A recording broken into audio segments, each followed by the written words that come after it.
कानपुर की एकता हत्याकांड में एक नया खुलासा होने जा रहा है और जिस तरीके से रिमांड पे पुलिस ने लिया है, इस मुद्दे पर बात करने के लिए कांग्रेस के वरिष्ठ नेता दीपक जी मौजूद हैं। सर, कानपुर हत्याकांड को कैसे देख रहे हैं?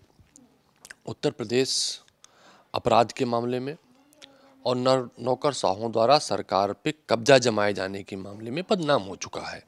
पूरे देश का ये पहला राज्य है जहां सरकार जनप्रतिनिधि नहीं, अपराधी और अधिकारी चलाते हैं। इस चीज़ की पूरी तरह से अस्पष्टता हो गई, चाहे कानपुर हो, चाहे किसी ऐसे दंगे की घटनाएं हों, चाहे बहुत सारे ऐसे घटनाएं हुई हैं जहां पर उत्तर प्रदेश में कानून व्यवस्था ध्वस्त हुई है और अपराधी मस्त होकर सरकार चला रहे हैं। जिस तरीके से उपचुनाव की तारीखें बढ़ाई गई, क्या लग रहा है कि क्यों तारीखें बढ़ाई गई? देखिए, उत्तर प्रदेश में यह स्पष्ट हो गया है कि इंडिया गठबंधन समाजवादी पार्टी सभी सीटों को मजबूती के साथ जीत रही है। भारतीय जनता पार्टी में अंदरूनी लड़ाई है। जिस दिन डेट बढ़ी है उस दिन एक फ़ोटो भी वायरल हुई थी प्रधानमंत्री जी की और मुख्यमंत्री जी की।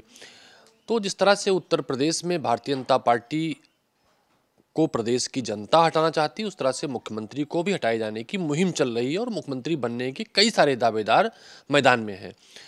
तो ये हटाने बचाने का खेल था। तो मुझे लगता है ये इसलिए कोशिश की गई, शायद इनको 1-2 सीटें भाजपा को उपचुनाव मिल जाए। अन्यथा पहली बार ऐसा इतिहास सामने आता कि उपचुनाव सरकार रहते हुए भी भारतीय जनता पार्टी बुरी तरह से हार गई। बात करें, कल राहुल गांधी का दौरा था। उस दौरे में सरकार में ही मंत्री हैं दिनेश प्रताप, उन्होंने सवाल किए कि राहुल जी 6 महीने हो गए, एक भी रात रुके नहीं, तो वायनाड के हैं, इटली के हैं या दिल्ली के? राहुल गांधी जी ने कई करोड़ की परियोजनाओं का आधारशिला रखी है, उद्घाटन किए हैं। रायबरेली उत्तर प्रदेश का पहला शहर है जहां पर आउटर रिंग रोड बनाई है गांधी परिवार के सांसद ने, उसकी समीक्षा की है। और जिस तरह से दिनेश सिंह जी का इतिहास रहा है, मैं उन शब्दों का यूज़ नहीं करूंगा, राज्य के मंत्री हैं, लेकिन उन्होंने चारों धाम की यात्रा की, बहुजन समाज पार्टी में गए, मायावती जी की तारीफ की, उसे छोड़ा तो उनकी आलोचना की। समाजवादी पार्टी में गए, मुलायम सिंह जी कहते थे उनका मैं पुत्र समान हूँ, चरित्र हनन तक का आरोप लगाया मुलायम सिंह जी के ऊपर। कांग्रेस पार्टी में गए, कांग्रेस पार्टी में खाता खुला, चुनाव बसपा सभा में लड़े जरूर थे, कांग्रेस पार्टी से ही एमएलसी हुए, इनके भाई एमएलए हुए, और ये कहते थे कि मैं चप्पल में कांटे लगा के आया था। प्रियंका गांधी जी और गांधी परिवार के कारण आज मैं इस हैसियत में हूँ कि गाड़ी से चल लेता हूँ। घर बनाया तो इन्होंने प्रेस कॉन्फ्रेंस की थी, सारे फुटेज लोगों के सामने हैं। इन्होंने कहा मैंने अपनी माँ को वचन दिया है कि अब मैं कांग्रेस पार्टी से गद्दारी नहीं करूँगा, जीवन भर कांग्रेस के साथ रहूँगा, कांग्रेस में मरूँगा, कांग्रेस में जीऊँगा।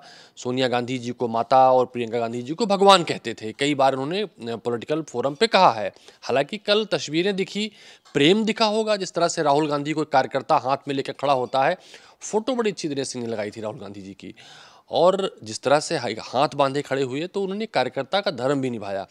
तो मुझे लगता है वो बयानबाजी इसलिए कर रहे हैं कि भाजपा में बचे रहें, उनका मंत्रिपरिषद बचा रहे, और जो उनके शरीर की बॉडी लैंग्वेज है, जो राहुल गांधी के जिंदाबाद जैसे पोस्टर दिखा रहे हैं, जिस तरह से कार्यकर्ता की तरह पहले खड़े होते थे, हाथ बांधे खड़े हैं, वो आगे की संभावना तलाश रहे हैं। चूंकि सत्ता के साथ रहने की उनकी आदत है, ताकत के साथ रहने की आदत है, और 2027 में कांग्रेस पार्टी इंडिया गठबंधन उत्तर प्रदेश सरकार बनाने जा रही है। बसपा जिस तरीके से झारखंड महाराष्ट्र में चुनाव लड़ रही है, उससे गठबंधन या अलायंस को कितना नुकसान देख रहे हैं? देखिए, बिल्कुल नहीं, जनता समझ चुकी है। कंधा मायावती जी का है, उनके कंधे पर जो बंदूक होती है वो भाजपा की होती है।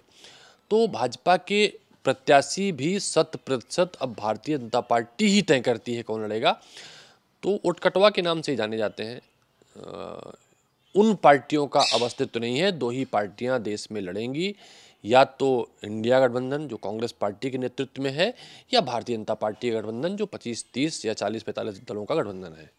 शुक्रिया हमसे बात करने के लिए। तो आपने सुना कांग्रेस के वरिष्ठ नेता दीपक जी को, जिनका साफ तौर पे कहना है कि अब इंडिया अलायंस कांग्रेस की गठबंधन का चुनाव ही होगा या फिर बीजेपी।